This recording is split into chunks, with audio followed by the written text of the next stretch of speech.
When you play the Game of Thrones, you Subscribe and like. or you die. There is no middle ground. Alright, hello YouTube, welcome back to the Grease Comedy YouTube channel. Today's video, we are going to be talking about Catelyn II, continuing our reread. And I will say, this is by far one of my favorite chapters that we've done so far. There's a lot of mystery, intrigue, a lot surrounding multiple characters and how they're going to go forward. This is probably one of the most impactful chapters thus far that we've done.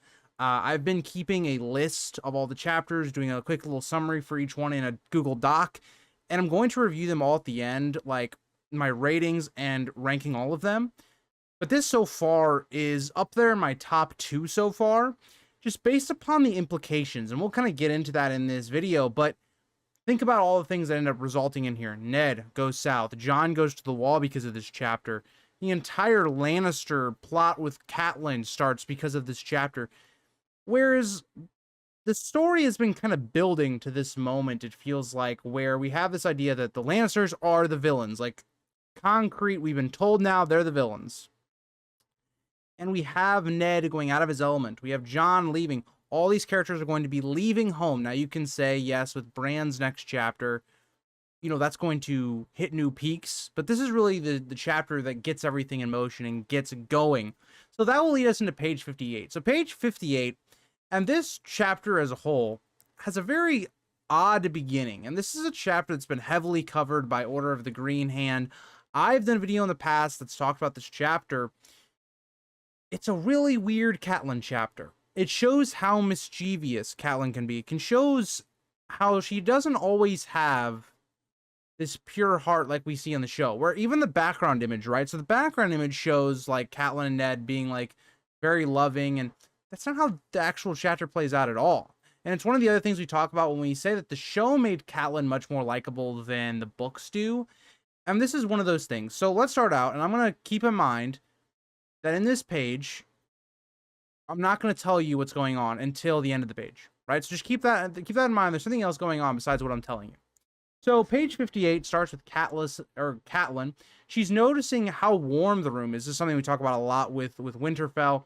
It has these hot springs. So Winterfell as a whole, they're always like, yeah, oh, we're so good against the cold and stuff like this, when in reality, I mean, they live in a castle that's quite warm. And Catelyn even notes that. It's where you don't even really need a fire. Like, hardly ever. Can you imagine that? You're living like in the snow, but your castle has like its own built-in heating system.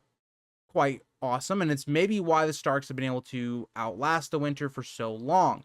And this kind of reminds Catelyn of how warm, and it reminds her of the South. It reminds her of Riverrun and with her brother and sister Lysa and Edmure, and this is kind of our, you know, little note of them. But the weirdest thing I want to talk about when we get to the end of this page, because this is kind of like one of those where it's like, it's a half a page, it's not, you know, too long. The entire time Catelyn has been thinking about these things like, wow, it's kind of warm in here. Wow, this castle, you know, reminds me of my home and my sister and my brother. Whole time, her and Ned are having sex. It's a very weird thing where it's like, you would think maybe Catelyn would be a little bit more into what's going on. It's a really weird introduction to the chapter. Vastly different than, say, the image or scene we see in a Game of Thrones that is on the screen right now. And we know this because, again, Ned rolls off the bed and he starts opening the windows. But it brings up a lot of things in their relationship where it's like, is Catelyn just letting him do his manly duties? Is she just kind of there? It brings up a lot of questions, and it's this kind of idea with women in this society where it's like, women don't really get what they want, and maybe this is just one of those things where Catelyn views this as her duty to just let Ned have his way. I don't know what that is, and this is a point that's never, like, it never comes back again. Like, we know Catelyn cares about Ned, but this never really comes up again, so it's an interesting question. But that leads us into page 59. Page 58 really doesn't have a lot here, like, when it comes to the plot of this chapter. But it's kind of this weird start, and it kind of sets up a lot of what's going on here with manipulating Ned, because this chapter as a whole is just a manipulation, right? Whereas in the show, it's much more different. The book, it's very odd the way things happen. So that brings us to page 59. Now, page 59 is really noting how vulnerable and smaller Ned looks in this moment where Ned's just kind of naked. You're at a very vulnerable state. And it brings up some questions because we are going to hit some very difficult things for Ned in this moment. We are going to be in a situation where Ned needs to be very manly and make a firm decision. Does Catelyn maybe try to get Ned to have sex with her to get him into this state of vulnerability? Is that what her plan is? Because I think people will go back and forth, like Order of the Green Hand, right? They'll kind of argue this from, this is Catelyn's master plan. And I don't know if I buy into that, but I will buy into this idea that this is quite a weird coincidence in the way it's described by Catelyn, even in her own mind. And Catelyn's kind of like hoping that this is going to give her another child. She's, again, very young. If we look at Michelle Farley, or Fairley, I don't remember how you say her last name, who plays Catelyn in the show, she, for her age, she looks good, but she's much older than she's actually supposed to be in the books, and that's just because of aging up characters and stuff like that. But Catelyn is still actually quite young. She could have another child, so that's an interesting thing that were brought up instantly in page 59, that she hopes she has another kid. Ned is the one that brings up the main topic that is on his mind. So the main topic on Ned's mind is obviously this idea of him becoming Hand of the King. Now, something that I think is very important that we really need to establish here is that right away, the roles are reversed in the books versus the show. In the show, it was like Ned was like, I need to do this and all of that. And it's kind of like Catelyn, who is kind of pushing back on that whole idea, right? She's the one saying, I won't let this fat man take you away and all of that, kind of like what's kind of in the picture or whatever. And that is not the case at all in the books. In the books, it's Ned is kind of backed into this corner. And we'll kind of get there as we go through this chapter more. But I kind of want to give you guys like a brief difference of the two mediums, where Catelyn and Lewin are very much pushing Ned towards this decision of going to King's Landing and helping Robert for their own various reasons, but we'll see as those play out. And this is what I think is interesting, is this isn't really a conversation where it's like, oh, they're going to rationale why they should or shouldn't go. Catelyn says, Ned, you must go. Very different. It's, again, very different to see how they paint the two characters of Catelyn in the books versus the show, where Catelyn is more likable. And Ned kind of follows up saying, his duty is here. He belongs here. He doesn't want to go south. He has bad memories of King's Landing, for one, and two, the Starks don't really have good luck when they go south. So, again, we kind of understand why Ned would want to stay here, and it's just kind of this feeling of not wanting to leave home and go somewhere foreign to him as a whole. And Catelyn counters by saying that Robert's just not going to understand this. And he says that him refusing Robert will put them in danger. And that Robert will think of them not as friends or allies anymore, which is really stupid in my opinion. Catelyn is trying to tell Ned who Robert is. And yes, Robert's not the same Robert that he was, years past. But Robert is not going to go to war or stop being friends with Ned because he refuses Hand of the King. It's the same idea as if, let's say, Ned had actually gone back to Winterfell after stopping being Hand. Give Robert some time to cool down, and he would have been like, oh, maybe I'm a little upset that he did that, but whatever, right? He's not going to care. He's not going to go to war over this. And this is kind of what Catelyn's painting this whole picture to Ned, that he should be going south because it puts them in danger.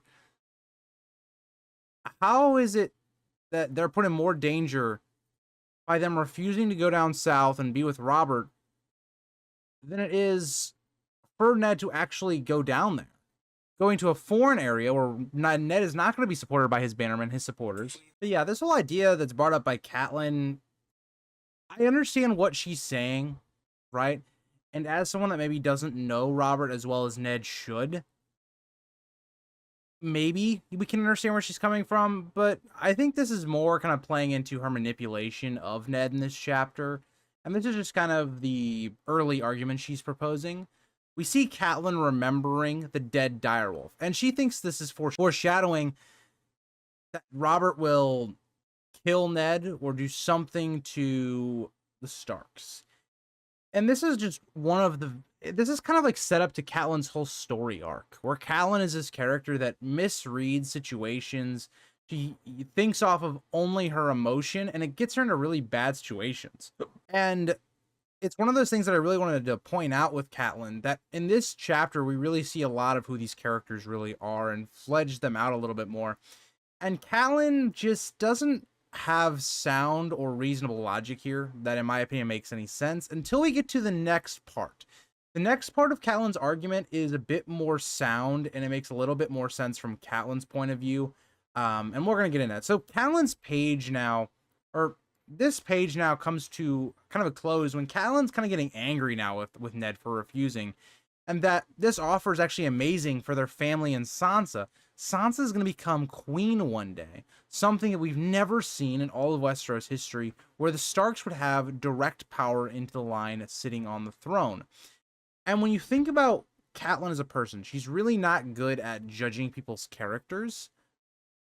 We see that Catelyn's one of the few people that doesn't really see any problems with Joffrey, where someone like Ned has already seen that Joffrey doesn't have the best character. And when you look at it from, again, we're in Catelyn's mind here, not Ned's. It makes sense why Catelyn is so, like, horrified that Ned's not taking the deal. And that's going to lead us into page 60, where we're going to kind of see how Ned thinks about all this and what his response to that is. So, again, Ned kind of follows this up by saying, one, Joffrey doesn't seem like he's a great person. And he already kind of assumes that, which is interesting because we have seen that already Jon also got this feeling as well. So we've got Jon and now Ned both coming to the same conclusion about Joffrey. We also note here that Ned is saying that Sansa's a little too young for Joffrey and that this just isn't really right. And Catelyn, again, really strikes a nerve. Now, remember the wording that was used at the beginning of this chapter. Ned is in a very vulnerable state, as, again, he's not clothed, he's naked, he just got done, having sex. He is not really, like, in his most lordly, And Catelyn brings up something that I think she knows is going to ruffle Ned's feathers and strike a nerve. We talked about this last chapter with Jon and how Benjen says something that kind of we know is going to get a reaction from Jon. She does the same thing. Catelyn brings up Ned's brother Brandon and how she was proposed to him at 12. So again, weird situation. And it also brings up, again, this weird marriage that's gone on with Catelyn and Ned when Ned's older brother was supposed to marry Catelyn. And it's really weird that she reminds them of that in this moment.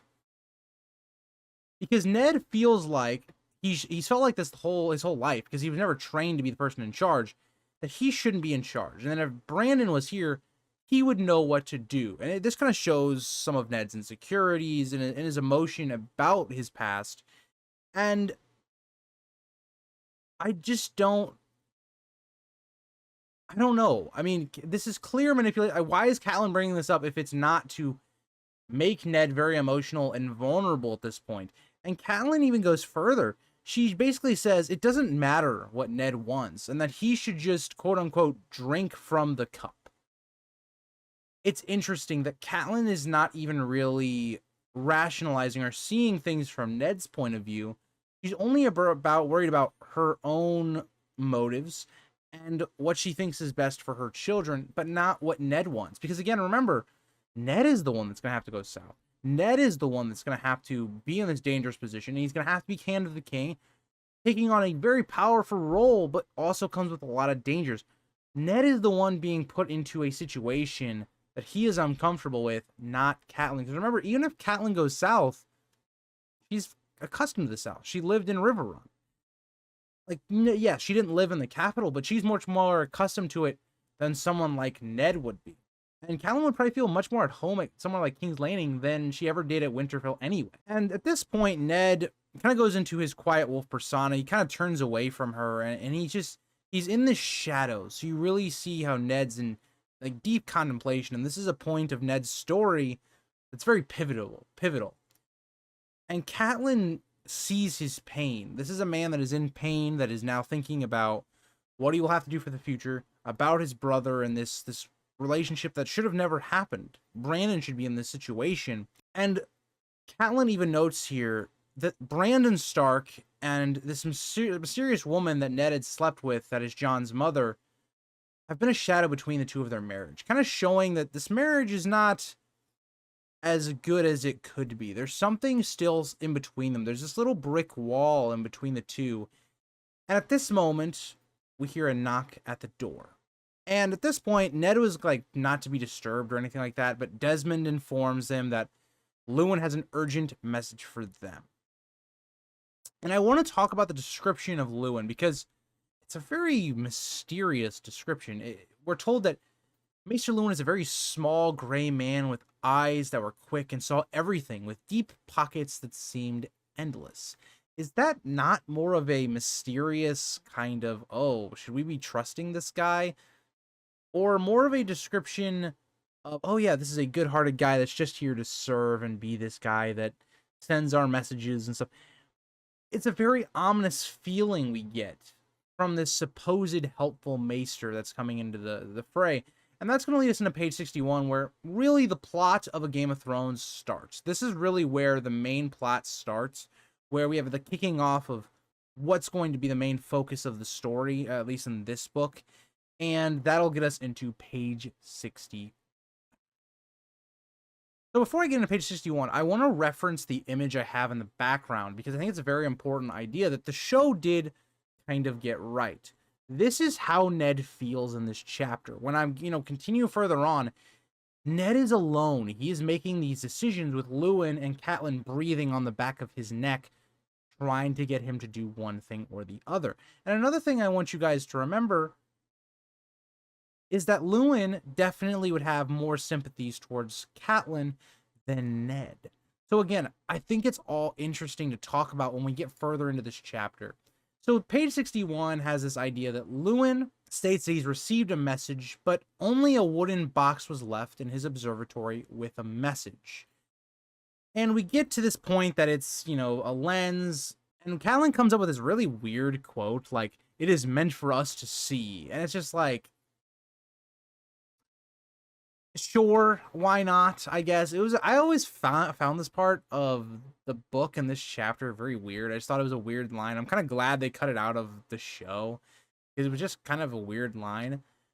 But we find that there's a message at the bottom of it, and Catelyn kind of feels dread, which I guess in this situation, a mysterious rider, a message that's hidden, I guess you could understand why Catelyn's feeling this kind of dread.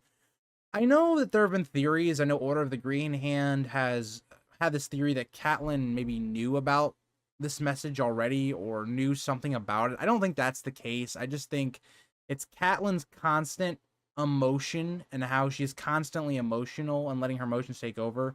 That's why she's probably feeling that. And I think there's good reason for her to feel dread. There's a lot of stress going on in this chapter about big decisions that will impact their family. So I kind of understand Catelyn a bit better there. And we eventually find out that this message is not addressed for Ned, but for Catelyn alone. And this page ends with Catelyn scared as she opens the letter. So page 62 is really them discussing the letter and kind of figuring out what's going on here.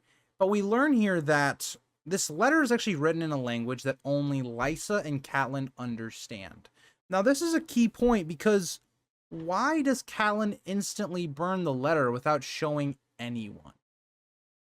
There have been theories here that this letter actually wasn't in any kind of decrypted message or anything like that, and that actually Catelyn was just hiding what was in here because maybe there was something else that Catelyn didn't want Ned to know, because there is some suspicion here, because what's the point of burning it?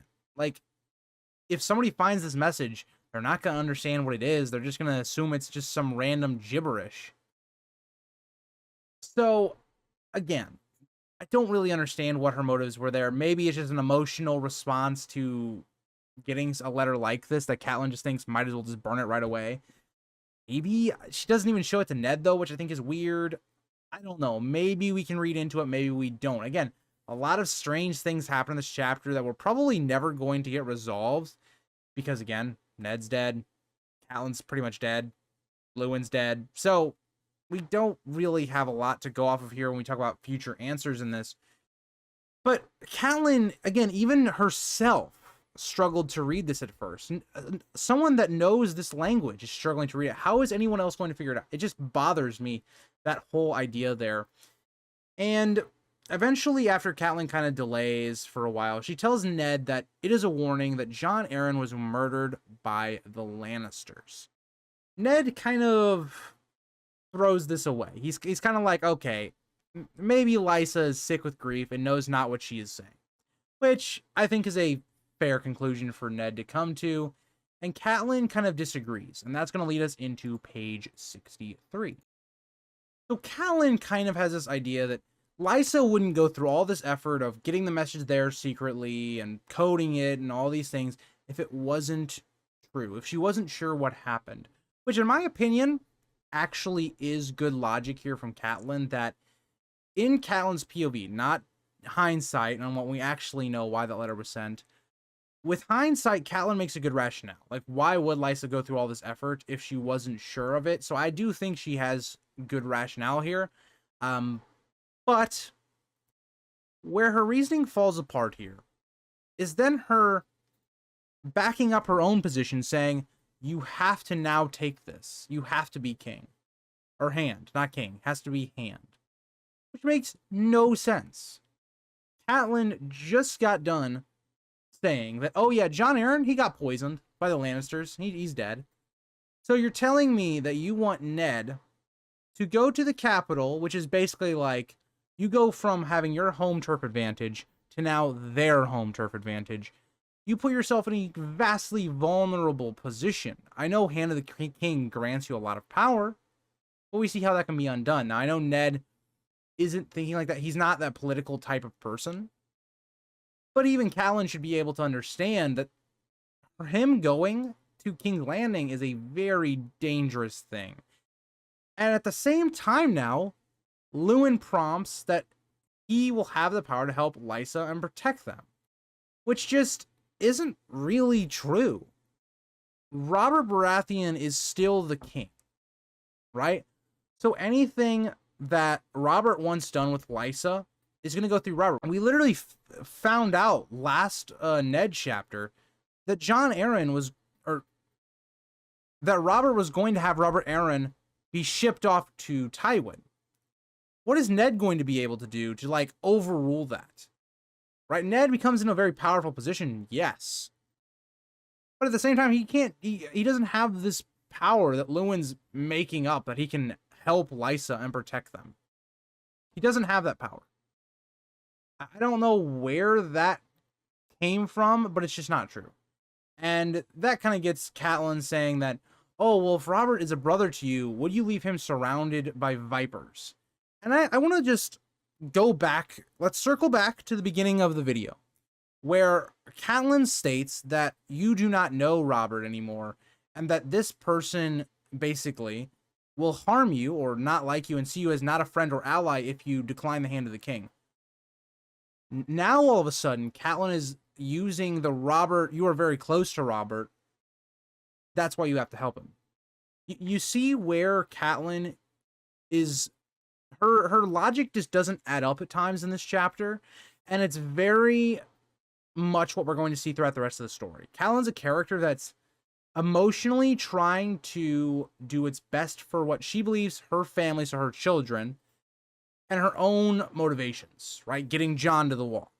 Because this logic doesn't make any sense, like I've just explained, right?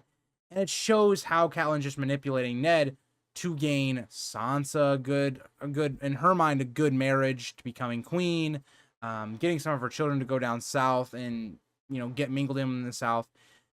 And this leads Ned to a silence. Ned is alone here. He has no one backing him up. He has no one giving him any other ulterior advice, right? He's only getting one side of the argument right now. And he finally breaks and says that he will do it. And the next part of this chapter is really about, okay, if Ned's going south, what is going to happen at Winterfell with the kids? What's going to happen with the rest of our characters here? And that being said, he instructs Catelyn to stay in Winterfell. He states that she must govern and help North rule or grow into rule while he is gone. What is interesting to note here is that Catelyn did not actually expect to be separated from Ned. But in my opinion, what did she expect? Like, what did she expect? That her, Ned, and all of her children were going to go south and then nobody was going to rule the north? I mean, I'm just trying to get inside Catelyn's mind and figure out what she thought was going to happen, because we see that she has this plan, right, of getting Ned to go south, but she didn't really think it through. I don't know. It's just a weird thing that there's so many things in this chapter that are really weird to think about. Like, why isn't Catelyn thinking about, oh, well, wow, I'm not going to be able to go with my husband. I'm not going to see my husband for quite a while, man. That's kind of a downside. Maybe she thought Robb was going to rule the North by himself with, like, Lewin. I don't know what she thought was going to happen here. But I don't know. That leads us into page 64. So page 64 is kind of like Ned going over to Lewin, like, you know, help Robb, make him part of the councils, and just help him be a better lord and do what I would have wanted him to be. And then now we go to the rest of the children. So Robb is going to stay in Winterfell. He's going to become Lord Robb. And Catelyn is crushed to learn that the only other child staying in Winterfell will be Rickon, because Rickon is very young and he, you know, he's not really ready for that travel, or the capital would be hell trying to watch over Rickon. So might as well just leave him here. And we kind of understand this, that Sansa must go because of Joffrey. And then Bran and Arya need to go to court for other different reasons. So Bran, the rationale here is that they're Ned's ideology here is, if we're going to do this, we're going to need to try and make friends with the Baratheon Lannister children, like Tommen, Myrcella, and Joffrey, as they're going to be the future generation. So Ned has already kind of done this idea that Robb and Joffrey, they don't like each other. They haven't gotten on well. And what Ned sees here is that Bran is a child that a lot of, everyone kind of likes. He's a very cheerful kid. Maybe him and Tommen can have a nice friendship like how Robert and Ned had when they were young. And that can maybe help that rift there. And Arya needs to go to just learn more of how to being a lady, and Ned can maybe arrange her a marriage while he's down there, and kind of all of that. Now, Catelyn accepted all of these, except she hates that Bran is leaving, and even argues with Ned, which is also interesting, because it would seem as though Catelyn has a favorite child. Because that's really weird, that she doesn't fight for maybe Arya staying, she doesn't fight for any of these other characters, like Sansa staying or anything, which we understand why Sansa has to go, but she really dislikes that Bran is going, and I don't really get that, except she just has a favorite kid for some reason. I don't know if that's normal for parents, because I'm not a parent myself, but it is an interesting concept that is brought up. And Ned kind of ends this page with kind of comforting Catelyn over losing her children to go south, which again, what did she expect? I mean, she's pushing for Ned to go south, right? Did she not expect that she was going to lose things as well? And, the next part of this chapter is going to be focused on Jon, and what are we going to do with Jon, right? Like, where is he going to go? He's no longer going to have the protection of Ned, who's not going to be at Winterfell anymore. What are we going to do there? So that'll lead us into page 65. And like I had said, page 65 opens with a very oddly, bringing up of what to do with Jon. And Lewin kind of brings this up at a very opportune moment when all of these children are being sent here, or they're staying here. And Catelyn notes in her own head that she's growing angry. And Ned obviously can tell that this is a sensitive topic as he pulls away. And Catelyn thinks that Ned having a bastard was fine, but the idea of Ned bringing the baby home and treating him like a son was the issue. So the idea here is that Catelyn doesn't mind that Ned, while away at war, needed the comfort of other women. It's the idea that they are equal to her own children. And that's a constant idea we see with Catelyn, whether that comes to Robb's will or whatnot, of the idea that Jon is equal in any way to the royal, or not the royal children, but of Ned and Catelyn's children. We see that at the royal feast that we saw in last chapter with Jon. Catelyn has that issue of treating Jon like she is part of, or he is part of the family. And what we note here is that when looking at Jon's parentage, Ned apparently never spoke of Jon's mother, but Catelyn eventually had heard the name Ashara Dayne, and how Ned had slain Arthur Dayne in single combat and brought the sword Dawn to Ashara in Starfall. We know this probably isn't true. I highly doubt that Ned beat Arthur Dayne in single combat. It's very unlikely. Arthur Dayne, probably one of the best swordsmen of all time. Ned, yes, is a competent swordsman and even good in his own right, but he's not good enough to take on Arthur Dayne, especially in single combat. So foul play was probably involved there. And the idea here is that when he brings Dawn back to Starfall, Ned and Ashara have a kid together, it would appear, or have some sort of relationship. And again, we learn that Catelyn has used this same tactic before. So there had been a night in the past where Catelyn and Ned had been having sex or were in bed together or whatever. And Catelyn decides now, this is the point where she had the most courage to ask about Jon's mother, asking about Ashara to his face. And we note that this is one of the few times that she had genuinely been frightened by Ned. And he told her never to ask about Jon. And I want to note here that, one, I do believe that Ned probably had feelings for Ashara. I don't think there was anything like they had a relationship or anything like that, but I think he was probably in love with her to some degree. And I think if he had not married Catelyn, he would have had, or he would have tried to have married Ashara. And I think bringing up someone like that in his past, which not only is a past love for Ned, but also leans a little too close into who Jon's parents actually are, and that entire time period as well as Ashara killing herself. It's a very touchy subject that Ned definitely is not wanting to talk about. And what is, I think, specifically stated here that's very interesting is Ned does not say, he is my son, and that is all you need to know. He says that he is my blood, and that's all you need to know. Blood would imply you're related. Maybe that could be a son, but that more or less would say, oh, he has the Stark blood in him, but he's not mine. Which is how I look at that. And he, basically wants her to tell him who spread this, who said it. And the name Ashara Dayne after this point was never mentioned again. And the page ends with stating that whoever Jon's mother was, Ned really loved her. So people have taken this a couple ways. People have taken this as, okay, Ned really loved Ashara, who was actually Jon's mother. Or you can take this as Ned really loved his sister Lyanna.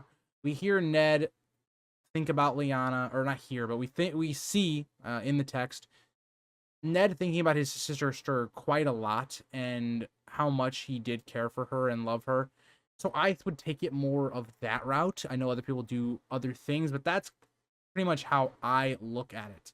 And that will lead us into page 66, which is kind of deal with what are we actually going to do with Jon. And page 66 kind of shows that Catelyn has, come to love her husband. But even then, she could not bear Jon and tried to get him sent away, and she hated him, which is crazy to me. Think about it. Catelyn was taking out anger and whatever towards this woman that slept with Ned, or presumably, to where she was willing to make Jon homeless, more or less, is what she's saying. She's saying basically, yeah, Ned, kick him out. Just find some peasants or something and just give them away. Which is just craziness to me, and it shows how cruel Catelyn is towards Jon. And it's the one thing that Catelyn, for her faults, she's not an evil person. She just isn't, in my opinion. She's a human. But this is that side of her that really teeters that edge of being a person that can be leaning towards that morally bad side.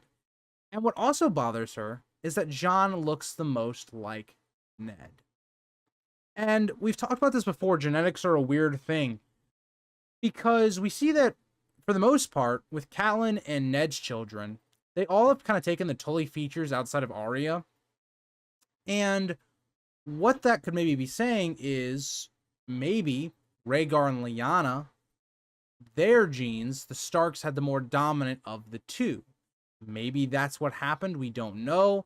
Again, it could just be Ned and Ashara did hook up and Ned genes prevailed over Ashara's.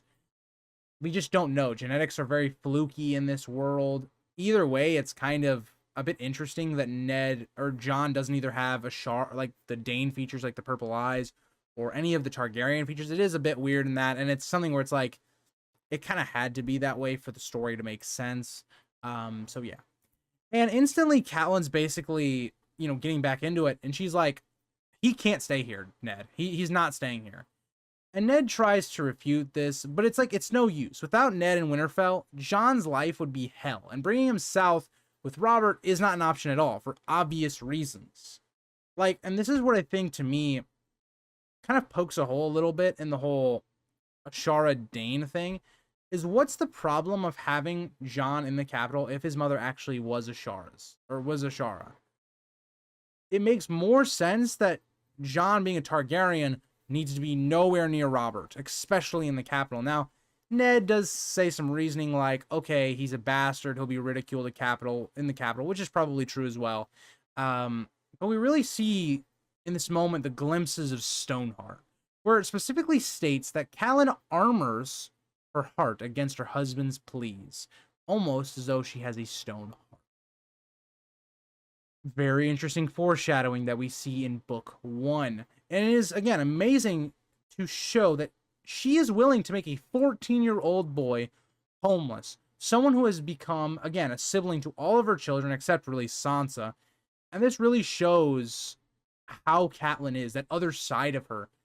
Because, again, we've talked about all of Catelyn and Ned's family, for the most part, likes Jon. It's only her and Sansa that treat him like shit. And I don't even know, like, this is the other thing that I think is interesting. Say that Ned leaves. Would this have even have come to pass? Like, would Catelyn have actually been able to kick Jon out? Because, again, Robb technically would be the Lord now, right? He's technically the person that you can make an argument is the male in charge of Winterfell. He could be like, fuck you, Cat. Jon's staying. He's my brother. That's another interesting argument that we never see come to pass, but would have been interesting. We also learn here that Robert has multiple bastards. I don't know if this was mentioned before up until this point. I don't believe so. But just showing kind of Robert's appetite and more of who he is as a person differently from Ned. And right on cue, Luwin states that there may be another option of sending him to the wall. And I mentioned specifically in here, for so many reasons, this is fucked up, right? When we go back to Jon 1, it was the last chapter. Jon says that he wants to go to the wall, and he kind of feels like he has no place and that he could go there. He says this when he's extremely emotional, drunk for the first time. Why would Benjen then go to Luwin? And this is the whole time when Benjen is saying, Jon, you need to experience more of the world before you make that decision. Then go to Luwin and tell him that, yeah, Jon wants to go to the wall. I see this more as Benjen maybe tells Luwin that, yeah, he had a conversation with Jon, and Jon was kind of talking some nonsense, something about going to the wall. And Luwin, I think, misconstrues that. And I think he uses that as a solution to get rid of Jon for Catelyn. Because it just doesn't make any sense. Why would Benjen tell Luwin this, and then directly after, Benjen is cold as hell to Jon? It doesn't make any sense. So again, there seems as though there was foul play going on. Because it's very convenient that Catelyn takes this side of, oh, Ned needs to go south, because she knew that this would rid their problem of Jon. Especially when she probably had the foresight that Luwin had this information. I don't know. And I don't know, it just maybe feels like Lewin was doing some really shady stuff for this to happen. And Catelyn is kind of overjoyed by this idea because it gets Jon out of the way and it doesn't allow for him to reproduce and interfere with her children in any way, right? It shows how selfish she can be, letting this 14-year-old kid waste away his life before it even begins. She's treated him like shit, and what does she do to hammer it in?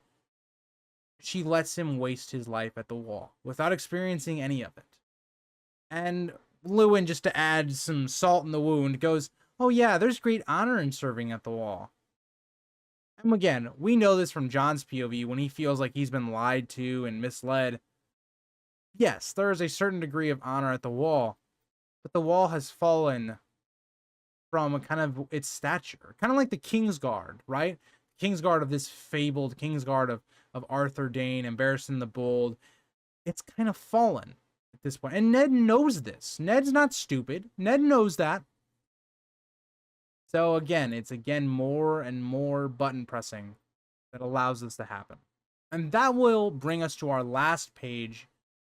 And Ned comes to the right idea that this is fair of Jon to ask, but not when he is 14. And again, no one is going to tell Ned that Jon was blackout drunk when he said this. This doesn't get brought up at any point in this chapter. The context at which Jon asks for this is not made aware at all. And Lewin says that this is a hard road and sacrifice he must make equal to Ned and Catelyn's, which actually is a mind-boggling statement to say from Lewin. What the hell is Catelyn's hard road? She's the one that built the road. What? Okay. When people say they hate Catelyn, chapters like these are why. Because a statement like that makes no sense. Jon is going to waste away his life. He's going to be in bitter cold, treated like shit, probably, for the most part, at the wall. He's going there with criminals, thieves, and going to die, probably with no one ever knowing his name, never feeling the joys of life, love, having a partner, experiencing other parts of the world outside of the North. And Ned's road, as much as we can say it's dangerous and it's a hard road, he's becoming the second most powerful man in the realm. Like, Jon's outlook and road is much worse than Ned's. Sorry.